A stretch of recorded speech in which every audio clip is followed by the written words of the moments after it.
اگر معنی میں کوئی فرق نہیں تو لفظوں میں کیوں فرق آ گیا؟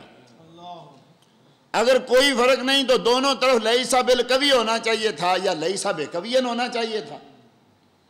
جب دوبارہ سوال دہراتا ہوں تو اس کے سوا کوئی جواب نہیں ملتا کہ اس کا علم ہمارے پاس نہیں ہے۔ یہ نہیں کہ میں اپنی جماعت میں بات کر رہا ہوں،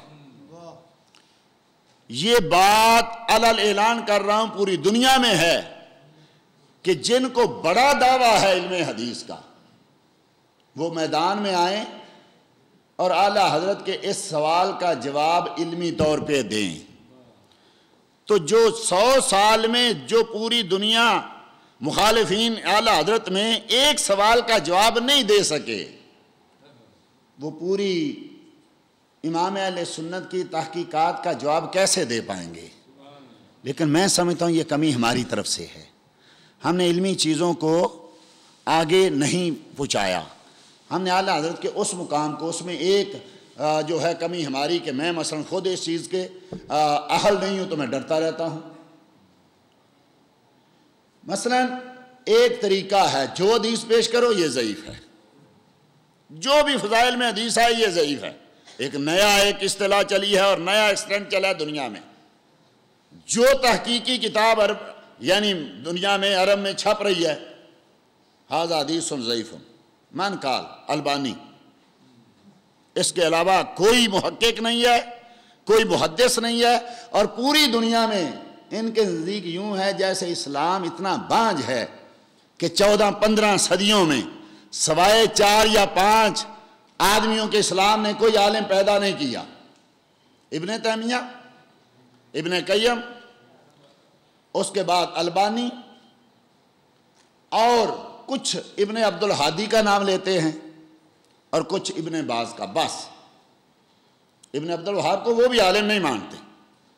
یہ ذہن میں رہے کہ ابن عبد الوہاب کو وہابی عالم نہیں مانتے، وہ کہتے ہیں کہ ایک مفکر تھا، ایک مجدد تھا، بس جو عالم دین نہیں ہے وہ مجدد کیسے ہو سکتا ہے؟ خود کہتے ہیں۔ اور دیکھیے اس کے علم کی کہ کتاب و توحید میں اس نے ایک حدیث نقل کی امام احمد کے حوالے سے کہ نبی کریم صلی اللہ تعالیٰ علیہ وسلم نے ارشاد فرمایا کہ 2 شخص جا رہے تھے، آگے ایک بت تھا، تو بت کے پجاریوں نے دونوں کو کہا کہ اس پہ چڑھاوا چڑھائیں۔ ایک نے کہا میں تو چڑھاوا نہیں چڑھایا کرتا، میں تو توحید پرست ہوں، اس کو قتل کر دیا گیا۔ دوسرے کو کہا کہ چڑھاوا چڑھاؤ، اس نے کہا میرے پاس ہی کچھ نہیں، کیا چڑھاوا چڑھا سکتا ہوں؟ کہا ایک مکھی مار کے چڑھا دو، اس نے مکھی مار کے چڑھاوا چڑھا دیا۔ وہ کہتا ہے جب دونوں مرے تو جس کو قتل کر دیا گیا وہ جنت میں چلا گیا، اور جس نے مکھی مار کے چڑھاوا چڑھایا تھا وہ جہنم میں چلا گیا۔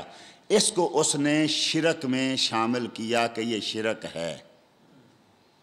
دنیا کی کسی حدیث کی کتاب میں یہ مرفوع حدیث موجود نہیں ہے، کسی بھی کتاب میں۔ ہمارا دعویٰ ہے تمہارے مجدد نے یہ حدیث لکھی ہے، اور نبی کریم صلی اللہ تعالیٰ علیہ وسلم نے ارشاد فرمایا من کذب علی متعمدا فلیتبوأ مقعدہ من النار، او کما قال صلی اللہ علیہ وآلہ وسلم، جس نے جان بوجھ کے مجھ پہ جھوٹ بولا وہ اپنا ٹھکانہ جہنم بنا لے۔ یہ وہ حدیث ہے جس کو بالاتفاق علی الاطلاق جو ہے متواتر حدیث کہا گیا ہے، اور اس حدیث پہ یعنی علماء نے لکھا 70 صحابہ سے یہ حدیث مروی ہے۔ اب اگر اس نے جان بوجھ کے جھوٹ بولا تو اس کا مطلب ہے جہنمی ہے، اور اگر جان بوجھ کے نہیں بولا تو اس کا مطلب ہے کہ وہ علم حدیث سے ناواقف ہے، اس کا مطلب عالم نہیں ہے۔ عالم ہے تو اس حدیث نقل کرنے میں وہ جہنمی ہے، اور اگر عالم نہیں تو مجدد کہلانے کا حقدار نہیں ہے۔ اس لیے میں عرض یہ کر رہا ہوں کہ اس کو وہ بھی عالم، جن کو وہ عالم مانتے اس کا مطلب پوری دنیا میں صرف یہ علماء ہیں ان کے نزدیک۔ ابن حجر کو وہ مشرک کہتے ہیں، ذہبی کو وہ مشرک کہتے ہیں۔ تو اس لیے مثلا ایک اور میں عرض کرتا جاؤں، ایک تو آپ اس سوال کو ذہن میں رکھیں، جہاں کوئی علم حدیث کہے کہ ہم حدیث مانتے، وہ کہتے ہیں جی فقیہ تھا، حدیث نہیں جانتا تھا، احمد رضا حدیث کو نہیں جانتا تھا۔ ایک طرف جب غیر مقلد کہتے ہیں کہ امام اعظم فقیہ تھے محدث نہیں تھے، تم کہتے ہو جو محدث نہیں وہ فقیہ کیسے ہو سکتا ہے؟ تو اگر امام احمد رضا فقیہ تھے تمہارے نزدیک بھی تو اس کا مطلب ہے کہ وہ محدث بھی تھے۔ ایک اصطلاح ہے، جیسا میں عرض کر رہا ہوں کہ یہ حدیث ضعیف، یہ موضوع، یہ من گھڑت، یہ عام ہے، اور البانی نے عام طور پہ یہ اصطلاحات استعمال کی ہیں۔ سید اعلیٰ حضرت رضی اللہ تعالیٰ عنہ نے اس پہ جو کلام کیا، ایک جرح ہے کذاب کی، ایک جگہ جرح ہے متہم کی، ایک ہے یوہمو، ایک ہے وہمی، ایک ہے علیہ تہمہ۔ فرمایا یہ ساری، ایک ہے یکذبو، یہ ساری کی ساری اصطلاحات جہاں آتی ہیں تم کہتے ہو کہ یہ موضوع ہے، جبکہ ایسا نہیں ہے، سوائے کذاب کے۔ اور یہ بھی علل اطلاق نہیں، اس کی علماء نے دو قسمیں کی ہیں۔ ایک کذاب وہ ہے جو دنیا کی باتوں میں جھوٹ بولتا ہے، ایک کذاب وہ ہے جو دین کی اور نبی کریم صلی اللہ علیہ وسلم کے کلام میں جھوٹ بولتا ہے۔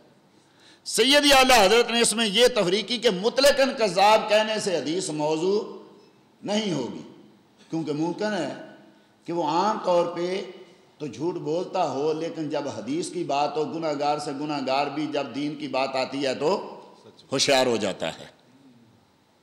اب کسی محدث نے مطلقاً لکھ دیا، اور پھر یہ نہیں کہ یہ اعلیٰ حضرت کی کوئی اختراع ہے، اعلیٰ حضرت رضی اللہ تعالیٰ عنہ نے یہ چیزیں علماء سے، فقہاء سے اور مفسرین اور محدثین اور علماء اصول سے اپنی تائید میں اس کی یعنی دلائل بھی دیے ہیں۔ تو اس لیے میں یہ عرض کرنا چاہتا ہوں کہ ہمارے علماء کو اور بالخصوص طلباء کو ان چیزوں کی طرف خاص توجہ دے کے یہ خود بھی ان چیزوں میں علم حاصل کریں اور لوگوں کو بتائیں کہ اصل حدیث جاننے والا کون ہوتا ہے۔ صرف نام رکھانے والا کہ میرا نام اہل حدیث ہے، آج ہر کوئی اپنے آپ کو اہل سنت کہہ رہا ہے، وہ نام لکھانے سے اہل سنت ہو جائے گا کیا؟ اس کے ایک اصول ہے، اہل سنت کیا ہوتا ہے یہ بھی یاد رکھیے۔ یہ فضائل کی باتیں ہیں جو ہوتی رہتی ہیں، یہ الگ چیزیں ہیں کہ اہل سنت کون ہے، اس کے فضائل کیا ہیں، اس پہ بھی کچھ کام ہونا چاہیے۔ ہمارے کچھ لوگ، کچھ آدمی، کچھ علماء، کچھ پیر کہہ دیتے ہیں کہ بریلوی تو نماز نہیں پڑھتا، دیوبندی نماز پڑھتا ہے تو دیوبندی اس سے اچھا ہوا۔ معاذ اللہ، استغفر اللہ۔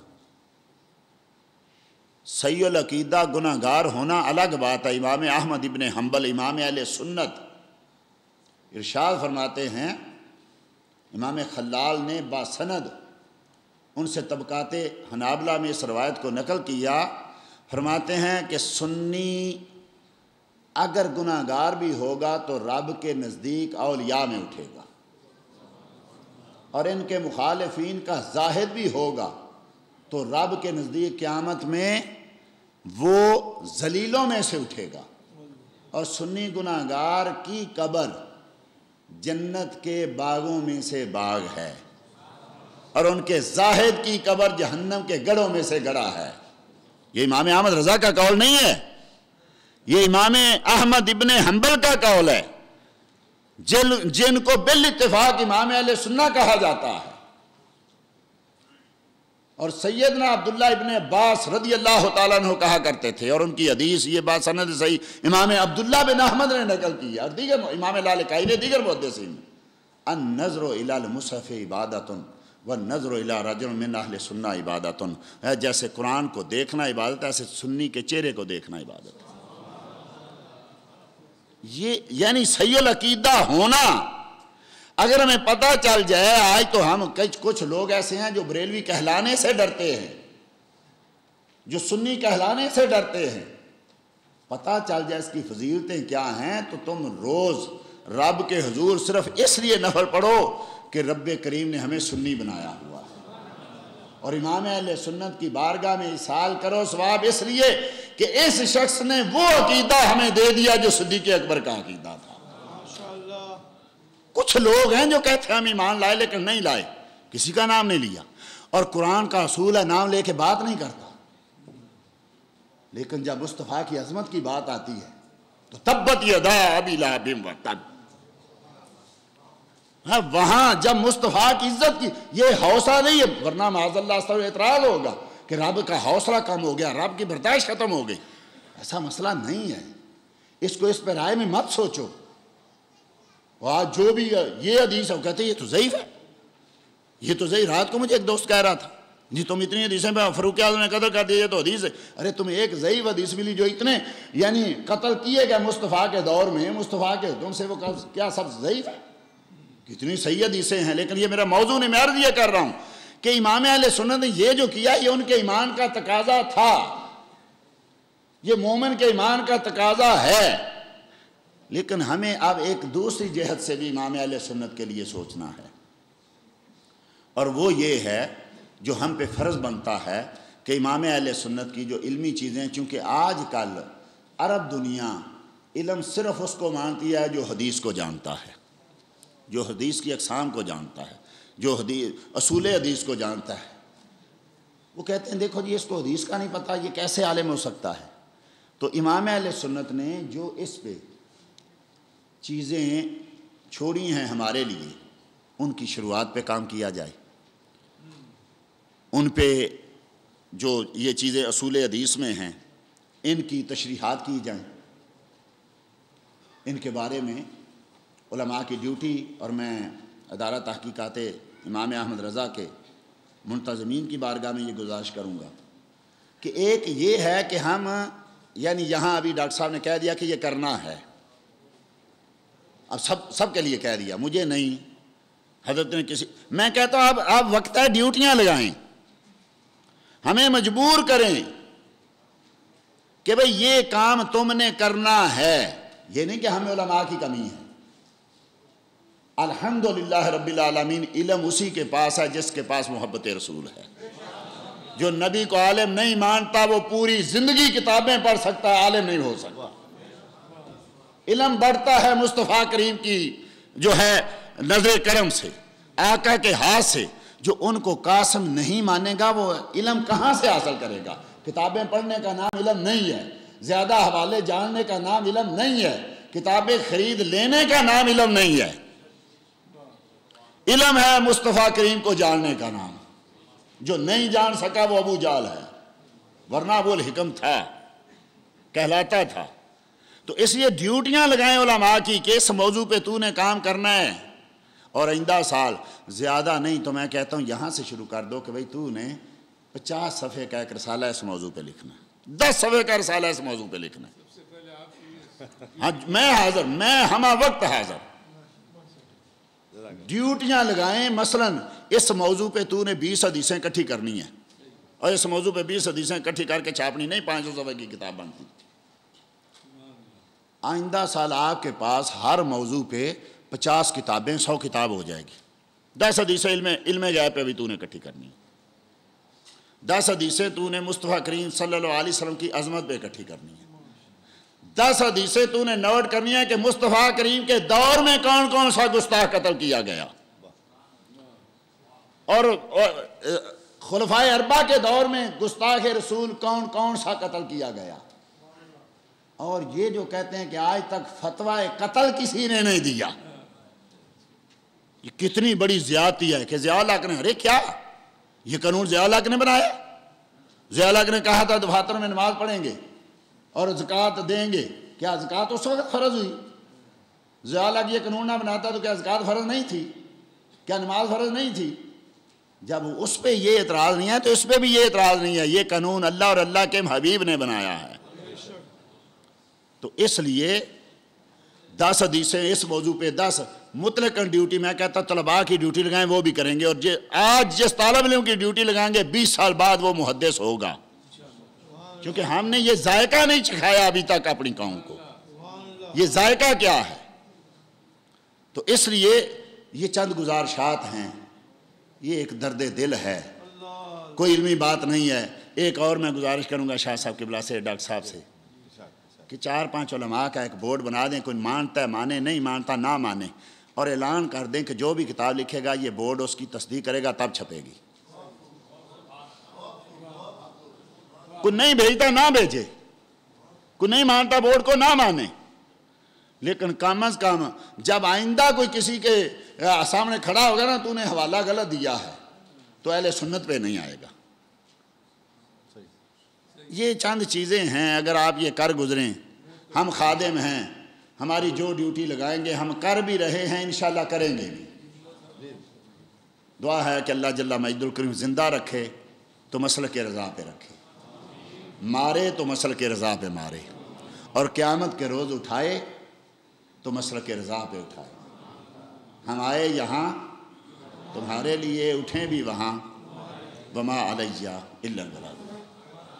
نعمتیں بانٹتا جس سمت وہ ذی شان گیا،